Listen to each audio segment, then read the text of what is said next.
Hello and welcome to some jungle exploring. Well, it feels like that. I knew what to expect. If you follow my blogs on a regular basis, especially during last season, fishing season and beyond, then you'll know that I do like tackling small brooks, small streams, the sort of places that flow through wasteland, flow the back of industrial estates. No one fishes them. Most anglers wouldn't give them a second thought. I love the challenge, and I've also had some really nice surprises as well from places such as the one I'm about to fish right now. The first challenge though is to make your way to the water's edge. No tried and tested paths created by anglers to venues such as this.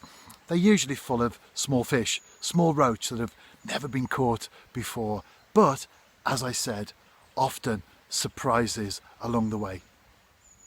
First cast, a small roach, a lively one as well. That's going back, and hopefully a few more to add to the tally this morning. It's extremely shallow. You can see the bottom quite clearly as you look out. So on places like this, what you do is you look for bends. Bends are always deeper water, but also, more importantly, look for overhanging trees, snags in the water. I've spoken about watercraft recently in a perch video.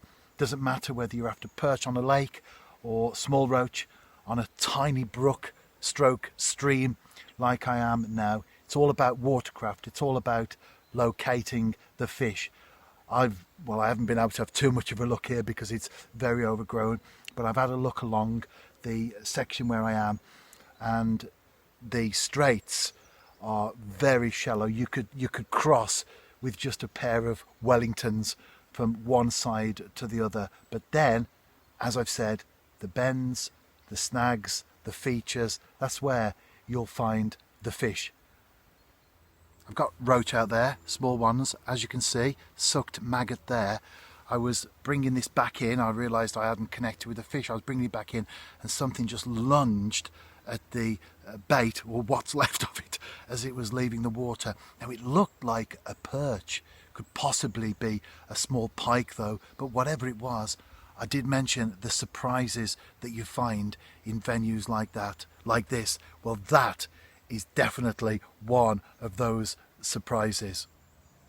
I'm fishing with a John Wilson Masterline 9-foot rod, perfect for this type of tight situation. I've got a 2500 Shimano reel, 4-pound Maxima Chameleon, right the way through to the hook. No need to worry about coming too fine.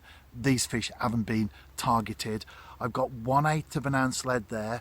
That may seem excessive for this type of venue, but what I want to do is put the bait under an overhanging tree, for example, and make sure it stays there and it's not washed out into the shallows. I've got a size 16 hook, again, not worried too much about coming too fine on that front either. That's a Drennan Super Specialist micro barbed, and as you can see, another sucked maggot. I've got lots of small roach out there, but I'm most definitely interested in that predator that I witnessed lunge at the maggot leaving the water just a few moments or so ago. Second fish, second species.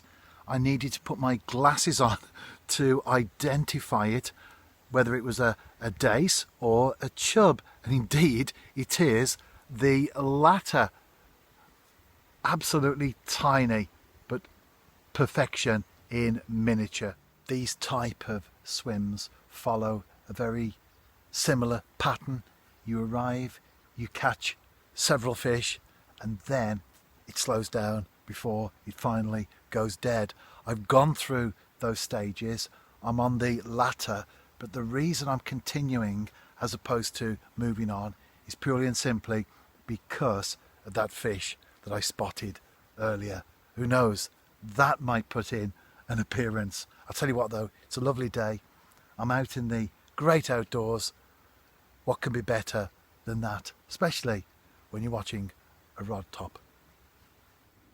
I haven't banked my predator that's out there somewhere, but third species is a gudgeon.